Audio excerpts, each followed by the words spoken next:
Olá pessoal, sejam todos muito bem-vindos a mais uma videoaula.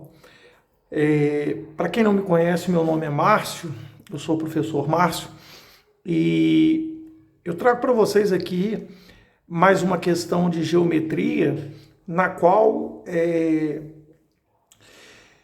nós iremos tratar de área de um triângulo circunscrito, ou seja, existe um círculo no interior deste triângulo, no qual eu conheço os lados do triângulo e conheço o raio do triângulo.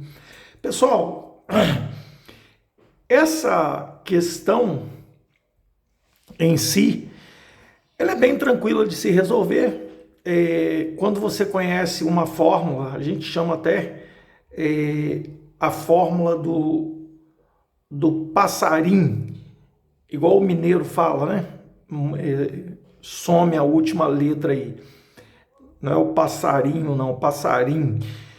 Então, olha só. Para nós calcularmos isso aqui é tranquilo, muito tranquilo. Basta a gente fazer a área. Sempre vai ser igual ao semiperímetro vezes o raio. Aí vocês vão me perguntar assim, professor, essa fórmula ela caiu do céu? Essa fórmula, como que se chegou a essa fórmula? E daí? E se você tiver essa curiosidade de saber como se chegou a essa fórmula, para se ter certeza de que aplicando essa fórmula eu vou achar a área desse triângulo. Note que esse triângulo aqui, eu não tenho a altura dele. Se eu baixar a altura desse triângulo, eu vou criar um problema para mim, uma vez que eu vou segmentar a base aqui. Eu sei o tamanho todo da base, mas eu não sei uma parte na qual a altura vai segmentar essa base. Então, a ideia desta aula de hoje não é simplesmente pegar e aplicar essa fórmula, que eu acredito que a maioria de vocês já conhecem essa fórmula. Porém, pode ser que muitos não conheçam como é que surgiu essa fórmula aqui, certo? E o principal objetivo dessa aula é exatamente esse: mostrar para vocês o surgimento desta fórmula e depois a gente aplica ela e a gente vai ver que é bem tranquilo. Também eu posso resolver calcular essa área pela relação, aquela fórmula de Heron, que fala que a área é a raiz quadrada do semiperímetro vezes o semiperímetro menos o lado oposto ao lado A, né? O oposto ao vértice A, vezes o semiperímetro vezes o lado oposto ao vértice B, vezes o semiperímetro multiplicado pelo lado, vezes no caso, vezes o perímetro menos o lado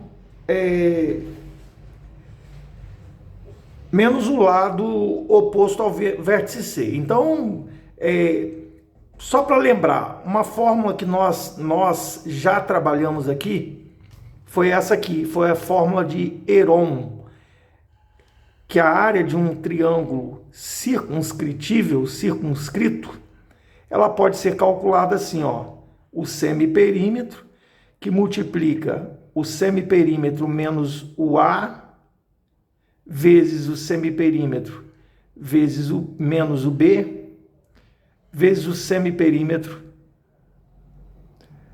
menos o lado C. Então, aplicando esta fórmula aqui, que é a relação de Heron, ou fórmula de Heron, né? Eu pego o semiperímetro e multiplico por essa expressão toda, e eu vou encontrar também a área com muita facilidade, sem precisar encontrar necessariamente o raio. Se eu não tivesse o raio, eu também poderia encontrar, desprezando aí a circunferência circunscrita aí, inscrita, melhor dizendo, inscrita no triângulo. Mas o objetivo é o quê? Mostrar como surgiu aquela área lá. Nós sabemos o seguinte, que do centro, que eu vou chamar de I, e aí você vai saber por que eu chamei de I, do centro I aqui, ó, deixa eu dar um zoom para ver se melhora aqui a imagem para vocês. Do centro I do nosso triângulo ABC, eu baixei o raio aqui, que ele é perpendicular ao ponto de tangência. E isso acontece em todos os pontos de tangência à circunferência. Ele sempre vai fazer esse raio, né? E ele vai ser o raio, né? Ele sempre vai manter essa mesma distância. Também aqui é o raio. E aqui também é o raio, pessoal. Ó, depois eu faço com uma canetinha diferente o que eu quero fazer daqui a pouco. Então, olha só. No ponto de tangência, sempre, isso aqui é um ângulo de 90 graus, tá, pessoal? O raio, né? Se eu pego do centro ao ponto de tangência, né? Eu tenho um segmento que tangencia a circunferência. O meu raio vai ser sempre perpendicular ao ponto de tangência. Daí, pessoal, olha só. Se eu traçar a bissetriz não, se eu traçar um segmento, eu falei bissetriz, mas eu ia chegar lá. Se eu traçar um segmento do vértice C, por exemplo,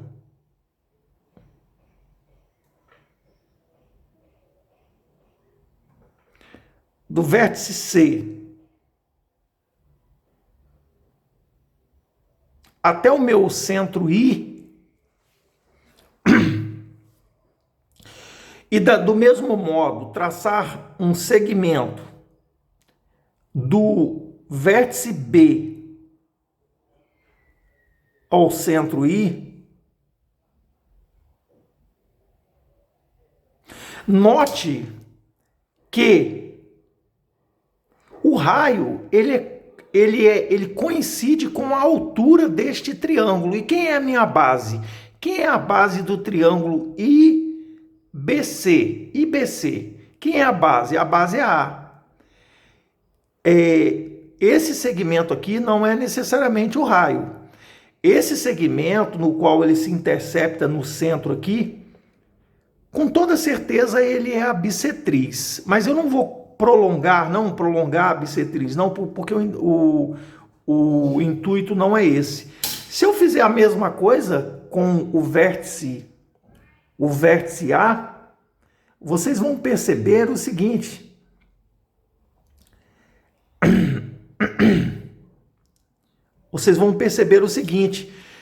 O triângulo AIB também, o raio, e eu vou colocar aqui o raio, né? O raio também coincide com esse triângulo, a altura do triângulo, né? Então, ó, olhando para o triângulo IBC, o raio é a própria altura desse triângulo, coincidiu.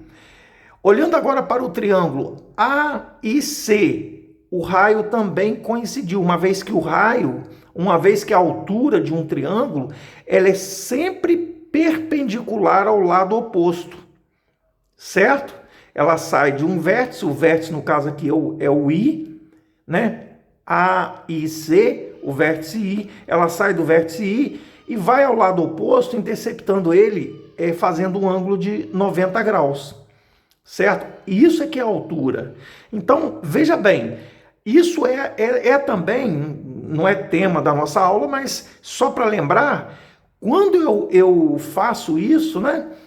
Isso é uma propriedade das bissetrizes. Esses segmentos que eu uni ao centro da minha circunferência inscrita, nada mais é do que as bissetrizes desse triângulo. Nós temos 3 bissetrizes nesse triângulo. Lógico que eu teria que prolongar aqui, né, pessoal? Mas só para não poluir a figura, eu não prolonguei não.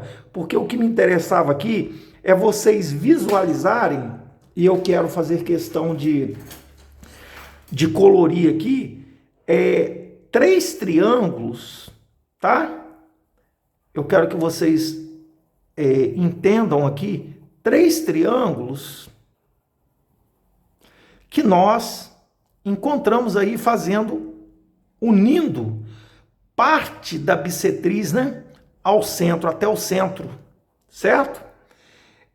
Aqui eu vou colorir, só vou achurar um pouquinho de vermelho, não ajuda muito a gente poluir muito.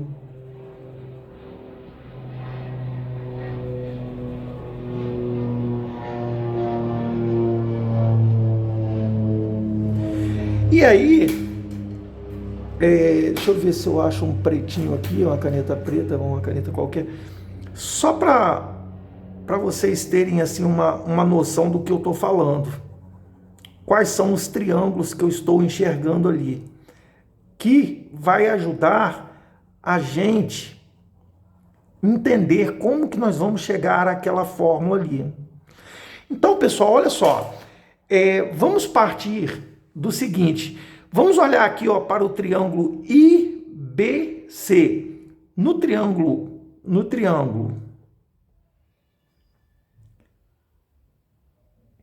IBC,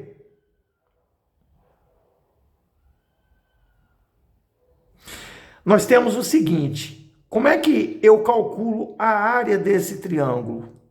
A área desse triângulo é a base A vezes a altura, que é o R, dividido por 2. Beleza. No triângulo agora, olhando o triângulo A e C, no triângulo A e C, como é que eu calculo essa área? A área é o quê? É a base vezes a altura, que é o R, né? Dividido por 2. Beleza. E agora, olhando para o triângulo, repetindo, olha só, no triângulo IBC, a área do triângulo IBC é a base vezes a altura, que coincidiu com o raio, né, da circunferência, né, dividido por 2. No triângulo AIC, é a base, que é o Bzinho, vezes a altura, que é o R, dividido por 2. E no triângulo AIC, como é que eu calculo a área? A área, ela é calculada como a base, que é o Czinho, vezes a altura, que no caso é o nosso R. Por que é o R? Porque essa distância, ela se mantém constante. O incentro, o I é o chamado incentro da circunferência inscrita no triângulo. O incentro, ele está à mesma distância de todos os lados do triângulo, o qual a circunferência está inscrita. Então, esse incentro, a distância do incentro a cada lado do triângulo, né, ela é igual, certo? É uma propriedade da bissetriz, né? No caso, a propriedade é quando o encontro das bissetrizes gera o incentro da minha circunferência inscrita no triângulo. Então, olha só, mas o que é a área do triângulo grandão? A área do triângulo ABC, ó, vou colocar aqui, ó, a área do triângulo ABC. Deixa eu tentar localizar aqui. Como é que a gente calcula a área do triângulo ABC? A área do triângulo ABC é a base... a área do triângulo ABC nós podemos entender o seguinte, como sendo a soma, se eu pegar todos esses triângulos que eu tenho aqui, ó, se eu pegar esse triângulo aqui, pegar este triângulo, esse mais esse mais esse, vocês concordam que é o triângulo grandão? Então, na verdade, o que eu tenho aqui é o quê? A área do triângulo grande, ABC, é... Deixa eu tentar focar aqui. É A vezes R dividido por 2, mais B vezes R dividido por 2, mais C vezes R dividido por 2. Vamos melhorar essa forma de escrever essa expressão? A área do triângulo ABC, eu posso escrever assim. Como está tudo dividido por 2, eu posso colocar o R em evidência aqui, né? Ou melhor, tanto faz. Eu posso fazer assim, ó. Olha o que eu posso fazer. Ó. Eu posso colocar assim, ó, A mais B mais C dividido por 2 vezes o raio. Tudo bem? Mas A mais B mais C não é o perímetro? Quando eu divido o perímetro por 2, eu tenho quem? O semiperímetro. Então, olha só, foi demonstrado aqui que a área do triângulo, no caso ali, ABC, é igual ao semiperímetro. Semiperímetro é P puro, porque o perímetro é 2P, né? É o semiperímetro vezes o raio. É a fórmula do passarinho, certo? Então tá aqui, ó. Demonstrado a nossa fórmula de onde ela saiu.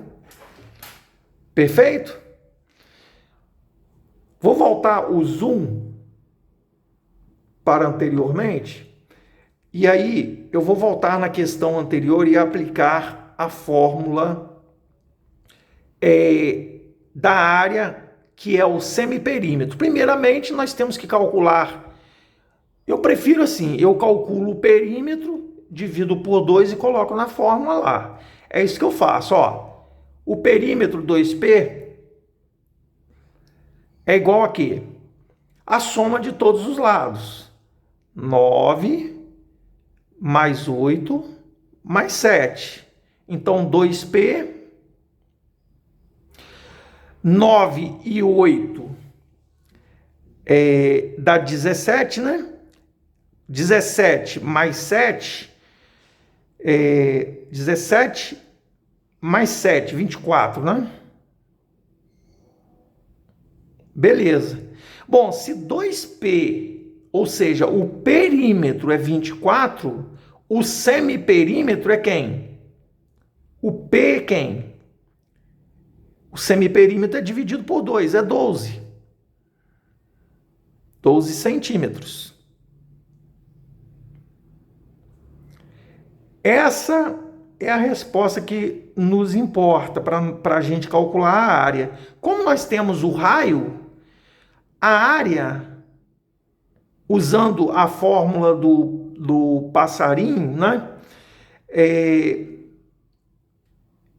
12, que multiplica o raio, que foi dado ali raiz de 5. Não dá para extrair a raiz quadrada exata de 5, fica assim mesmo, centímetros quadrados.